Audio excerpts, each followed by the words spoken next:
Hi friends, welcome to ಮುದ್ದು Gauri kitchen. ಇವತ್ತು ಈರುಳ್ಳಿಕಾಯಿನ ಸುಟ್ಬಿಟ್ಟು ಹೇಗೆ ಚಟ್ನಿ ಮಾಡೋದು ಅಂತ ನೋಡೋಣ ಬನ್ನಿ. ನಾನು ಈಗ ಒಂದು ಈರುಳ್ಳಿಕಾಯಿ ತಗೊಳ್ತಿದ್ದೀನಿ. ಸ್ವಲ್ಪ ಬೆಳ್ತಿದಂತೆ ಇಷ್ಟು ದೊಡ್ಡ ಈರುಳ್ಳಿಕಾಯಿನ ತಗೊಂಡಿದ್ದೀನಿ. ಈಗ ಈರುಳ್ಳಿಕಾಯಿನ ಈ ಥರ ಗೆಂಡದಲ್ಲಿ ಹಾಕಿ ಚೆನ್ನಾಗಿ ಬೇಯಿಸ್ಕೊಳ್ಬೇಕು. ಒಂದು 8-10 ನಿಮಿಷ ಬೇಯಿಸ್ಕೊಳ್ಬೇಕು ಇದನ್ನ. ಇದು ಗ್ಯಾಸಲ್ಲಿ ಆದರೆ ಅಷ್ಟು ಬೇಗ ಆಗೋದಿಲ್ಲ, ಸುಮಾರು ಟೈಮ್ ಹಿಡಿಯುತ್ತೆ. ಕೆಂಡದಲ್ಲಿ ಆದರೆ ಬೇಗ ಆಗುತ್ತೆ. ಇದು ಗ್ಯಾಸಲ್ಲಿ ಮಾಡ್ಬೋದು, ತೊಂದರೆ ಇಲ್ಲ.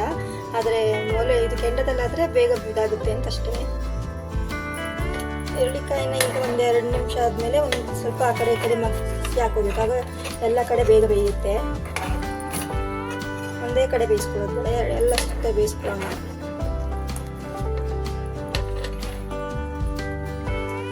ಈರುಳ್ಳಿಕಾಯಿ ಈಗ ಬೆಂದಿದೆ ನೋಡಿ ಫ್ರೆಂಡ್ಸ್. ಇಷ್ಟು ಚೆನ್ನಾಗಿ ಬೇಯಬೇಕು.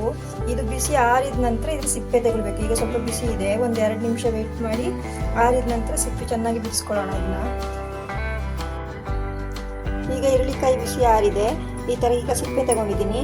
ಇದನ್ನು ನಾವು ಈ ರೀತಿ ತಿರುಳನ್ನೆಲ್ಲ ಬಿಡಿಸ್ಕೊಂಡು ಬೀಜನೆಲ್ಲ ತಗೊಳ್ಬೇಕು. ಯಾಕಂದರೆ ಮಿಕ್ಸಿ ಮಾಡುವಾಗ ಕಹಿ ಆಗುತ್ತೆ. ಈ ರೀತಿ ಈರುಳ್ಳಿಕಾಯಿದು ಬೀಜ ಎಲ್ಲ ಇರುತ್ತೆ, ಇದನ್ನೆಲ್ಲ ಸಪ್ರೇಟ್ ಮಾಡ್ಕೊಳ್ಬೇಕು. ಒಂದು ಬೀಜನೂ ಬಿಡಬಾರ್ದು. ಈಗ ಬೀಜ ಎಲ್ಲ ಸಪ್ರೇಟ್ ಮಾಡ್ಕೊಂಡಾಗಿದೆ. ಈಗ ಮಸಾಲೆ ರೆಡಿ ಮಾಡ್ಕೊಳ್ಳೋಣ. ಈಗ ಒಂದು ಫ್ರೈಯಿಂಗ್ ಪ್ಯಾನ್ ಇಟ್ಕೊಂಡಿದ್ದೀನಿ. ಅದಕ್ಕೆ ಸ್ವಲ್ಪ ಕುಕ್ಕಿಂಗ್ ಆಯಿಲ್ ಹಾಕೊಂಡಿದ್ದೀನಿ. ಎಣ್ಣೆ ಬಿಸಿಯಾದ ನಂತರ ಸ್ವಲ್ಪ ಅದಕ್ಕೆ ಜೀರಿಗೆ ಮತ್ತು ಉದ್ದಿನಬೇಳೆ ಎಲ್ಲ ಸ್ವಲ್ಪ ಸ್ವಲ್ಪ ಹಾಕ್ಕೊಳ್ತೀನಿ. ಸ್ವಲ್ಪ ಉದ್ದಿನಕಾಳು ಸ್ವಲ್ಪ ಫ್ರೈ ಆದ ನಂತರ ಸ್ವಲ್ಪ ಜೀರಿಗೆ,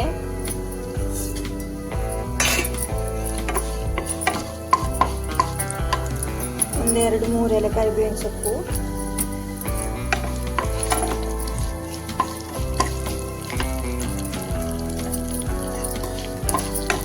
ತುಂಬ ಹುರಿಬೇಕು ಅಂತಿಲ್ಲ, ಮೀಡಿಯಂ ಫ್ಲೇಮಲ್ಲಿ ಇಟ್ಕೊಂಡು ಸ್ವಲ್ಪ ಬಿಸಿ ಮಾಡ್ಕೊಂಡ್ರೆ ಸಾಕು.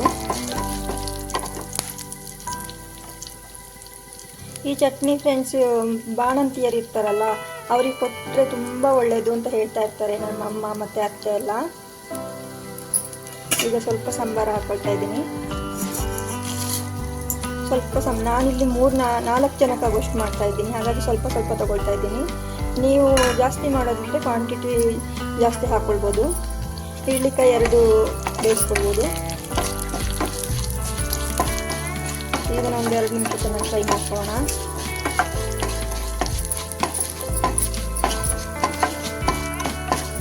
ಇದು ಫ್ರೈ ಆಗಿದೆ. ಇದಕ್ಕೆ ಒಣಮೆಣಸಿನ್ಕಾಯಿ ಹಾಕ್ಕೊಳ್ತಾ ಇದ್ದೀನಿ. ನಾನಿಲ್ಲಿ ಬ್ಯಾಡಗಿ ಮೆಣಸಿನ್ಕಾಯಿ ಹಾಕ್ತಾ ಇಲ್ಲ, ನಾರ್ಮಲ್ ಮೆಣಸಿನ್ಕಾಯಿ ಹಾಕ್ತಾ ಇದ್ದೀನಿ.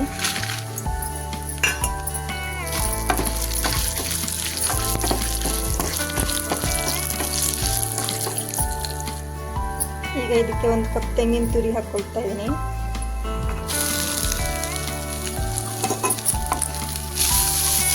ಒಂದು 2 ನಿಮಿಷ ತೆಂಗಿನಕಾಯಿ ಹಾಕಿ 1-2 ನಿಮಿಷ ಫ್ರೈ ಮಾಡ್ಕೊಳ್ಬೇಕು.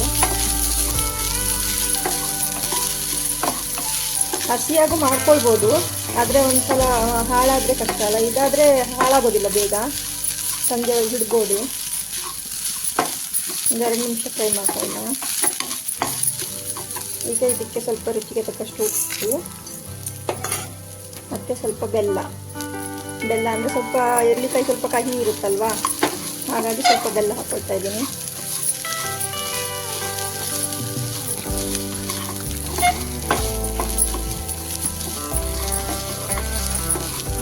ಈಗ ಇದು ಆಗಿದೆ.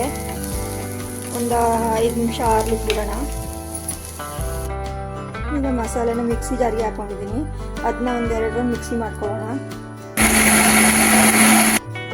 ಮಸಾಲೆ ರುಬ್ಬಿ ಆದ ನಂತರ ನಾವು ಈರುಳ್ಳಿಕಾಯ್ದು ತಿರುಳು ತೆಗೆದಿಟ್ಕೊಂಡಿದ್ವಲ್ಲ, ಬೀಜ ತೆಗೆದು, ಅದನ್ನು ಲಾಸ್ಟಿಗೆ ಹಾಕ್ಕೊಳ್ಳೋಣ. ಲಾಸ್ಟಿಗೆ ಹಾಕ್ಕೊಳ್ಬೇಕು. ಮೊದಲೇ ಹಾಕ್ಕೊಂಡ್ರೆ ಅದು ಅಷ್ಟು ಚೆನ್ನಾಗಲ್ಲ. ಲಾಸ್ಟಿಗೆ ಹಾಕ್ಕೊಂಡು 1-2 ರೌಂಡ್ ತಿರುಗಿಸಿದ್ರೆ ಸಾಕು. ಈಗ ಮಸಾಲೆ ರುಬ್ಬಿ ಆಗಿದೆ.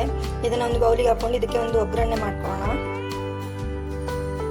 ಈಗ ಒಗ್ಗರಣೆ ಇಟ್ಕೊಂಡಿದ್ದೀನಿ. ಒಗ್ಗರಣೆಗೆ ಸ್ವಲ್ಪ ಸಾಸಿವೆ,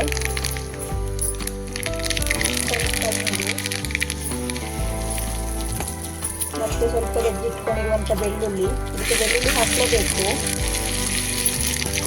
ಮತ್ತು 1-2 ಎಲೆ ಕರಿಬೇವು ಸೊಪ್ಪು ಹಾಕ್ತಾ ಇದ್ದೀನಿ. ಬೆಳ್ಳುಳ್ಳಿ ಸ್ವಲ್ಪ ಗೋಲ್ಡನ್ ಕಲರ್ ಮಾಡಿ ಫ್ರೈ ಮಾಡ್ಕೊಳ್ಳೋಣ.